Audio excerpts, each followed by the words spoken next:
The humans are exploring Earth's neighboring star systems, and while alien life is not rare, they have not found any intelligent beings until stumbling over an alien explorer in the outskirts of known space. By the terms of the unknown entity, a singular ambassador is sent to a first contact meeting.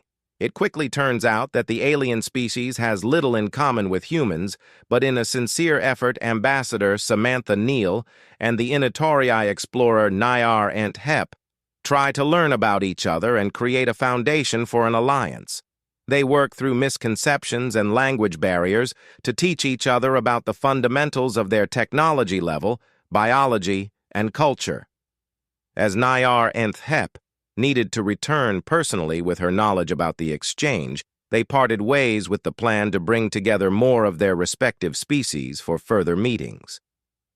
Why did it take so long? Technical difficulties. The pressurization process was interrupted a few times and we had to redo some checks.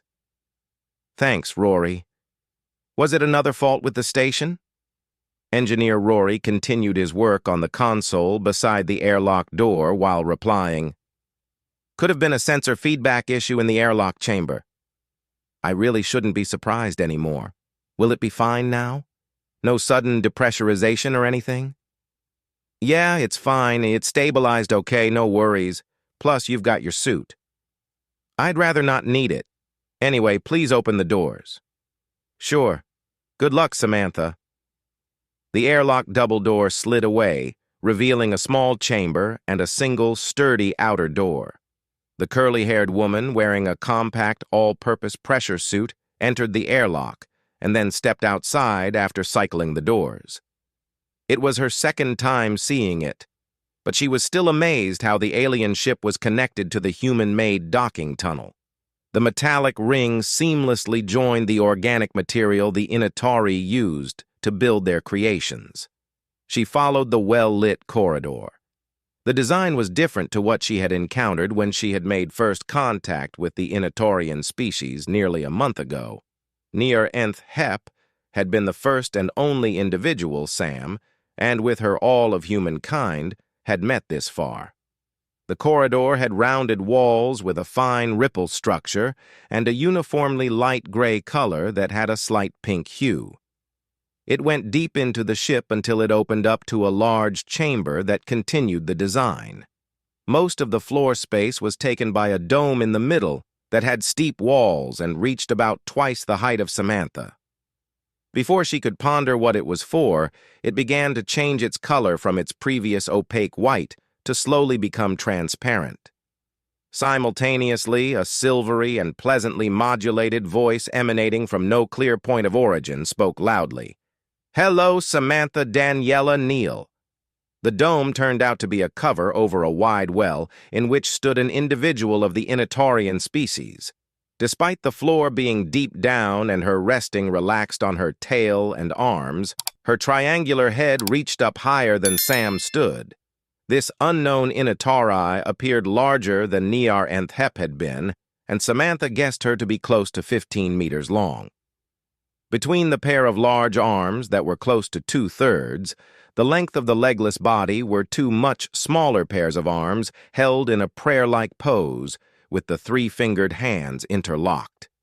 The alien's skin had a pearlescent white coloration with a violet sheen, which made the jet-black eyes stand out starkly. Sam mentally noted that though Inatorii had 4 eyes, they seemed to look at things in a sideways glance, always using one side's eye pair. The voice spoke up again. "I am happy to meet you. My name is Potato." "You're what?" Sam blinked a few times in surprise. Had this Inatorii just really introduced herself as Potato? "Hello, I am also overjoyed that you have come. Thank you for your visit. I hope we can continue weaving a band of friendship between our species." The one you know as Nayar Ent Hep brought back impressive knowledge from the first meeting. "Nayar taught us much about your species. It is good to hear you are impressed by what she has learned." The meeting chamber offered a walkway circling the barrier between her and the Inatorii, inviting her to start pacing. Sam stopped after walking a few steps. Could you please tell me your name again? I am unsure if I understood you correctly the first time. My name is Potato. Potato's unblinking stare met Samantha's gaze. You have chosen a name from our language? Yes. Sam made another few steps. Why was it bugging her how unconventional that name was? There were much more important matters to focus on. Then I'd like to say, hello, Potato. You can call me Sam if you want. She waited for a reply that didn't come, and then skipped to the first question that burned on her tongue. Did Nayar share her experience of the first meeting with you? We synchronized our memories when we met 26 days ago. I know everything she has experienced up to that time. So you know all that we had talked about? Yes. Turning her head, Potato continued. I want to remark on the size of your new spaceship. It is exceptional. The voice came from everywhere in the room. Each time Potato spoke, Sam had to suppress the urge to look around. Thank you. We made it so it would offer space for many of us, and when we expand it, many initorii as well. You can reshape this spaceship. Oh, not as you can, no. We made this... Sam stopped herself. Let me begin first by clarifying that this structure has no means to travel anywhere.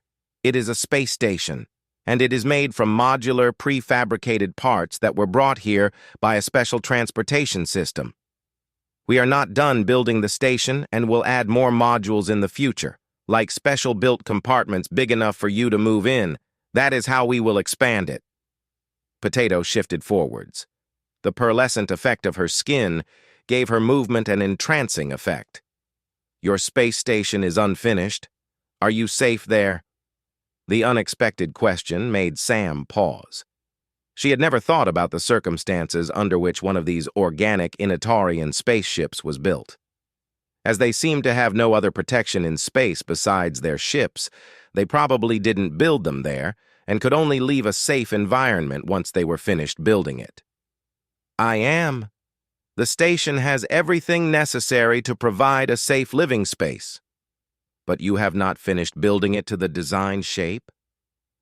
True, but our technology is not reliant on its overall shape to deliver its function. As I said, this station is made from modular parts, and each of those would be capable of supporting human life on its own. We just haven't had anything for your size pre-built. That's why we are waiting on those modules. Potato moved her massive head away, standing up a bit taller in the process. A long moment of silence followed that made Sam think she wouldn't say anything else, so she flinched in surprise on hearing the loud voice speak up. I do not understand. Do you mean you don't understand the building process? You talk of pre-built parts. So these have existed before you designed the space station? And the space station does not move? You have built it here for the purpose of this meeting? Samantha waved her hands while explaining. We have certain modular parts for the construction of any off-planet structure that are standardized. These are used in nearly every design, so there are always some in storage that can be used in time-sensitive projects, like this one.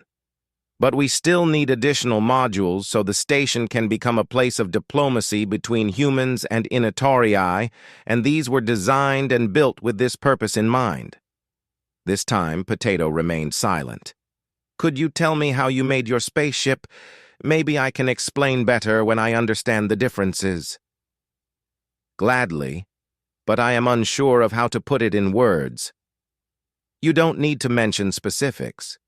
Just leave out anything you cannot explain and tell me the rough steps of design and creation, and maybe also the time frames. Potato turned her head and fixed one of her black eye pairs on Samantha. I have built my ship to carry me off my cradle planet and enable me to travel the great distance to the origin world. I knew of this designated purpose from the first moment of my independent life and worked on learning the governing laws of the universe during my growth phase. This had taken me 39 years. Then I began designing the spaceship's necessary shape so it would be able to fulfill its purpose within the given constraints of the environment. I had found a viable design after 8 years of simulations and built it to completion within 11 years. This had indeed been a very rough description, and it left Sam with a myriad of questions. But more adamant than these was the mental picture she had of this ingenuity, working on building a spaceship several times, even her massive size, layering it up from the ground in tiny increments, like a living 3D printer, and working tirelessly through changing seasons. She had seen Nayar Nth Hep creating a relatively small hollow cube, seemingly out of thin air between the dancing fingertips of her smaller arms. But she couldn't think of how this would work on something as sizable as a spaceship. For now, she decided to skip the questions about such technicalities and concentrate on the part that could explain Potato's confusion. You build your ship for yourself and with a specific purpose in mind. When humans create complex vehicles, these are seldom tailored for individual use. We also rarely travel alone through space, and my trip here alone to meet Nayar was only because of the exceptional circumstances. So building a spaceship, we always have to keep to a broad standard of usability to cover the varieties in human physiology. Added to that is the actual utilization of the ship. There are many different missions besides just plain space travel. Samantha unconsciously had slowly begun walking along the dome without breaking her flow of words. Some of those are covered by purposeful design, but most specializations are made through add-ons and later modifications. We build spaceships, actually most complex structures, like this space station as well, for long-term and varied use and adaptability to future technologies. That's why building a ship or parts of a station can come before finishing the final design, and we can quickly put together something if needed by taking it from surplus or repurposing whatever is available. She stopped moving when she finished her explanation, having reached a quarter of the way around the dome. Potato had firmly kept her eyes on Sam. How long did it take to build your space station? I'm not too sure about the construction times of the modules. From the design of the space station to this current state, how long did that take? Well, planning started immediately after Nayar left. Modules and constructorship started coming in a few days later, and the last large part was added a week ago. So 45 days. The following silence somehow felt much heavier than Potato's previous pauses. Cheers. So I've finally done it and finished putting the whole "the humans are do not" series of the meeting between Sam and Nayar into a book.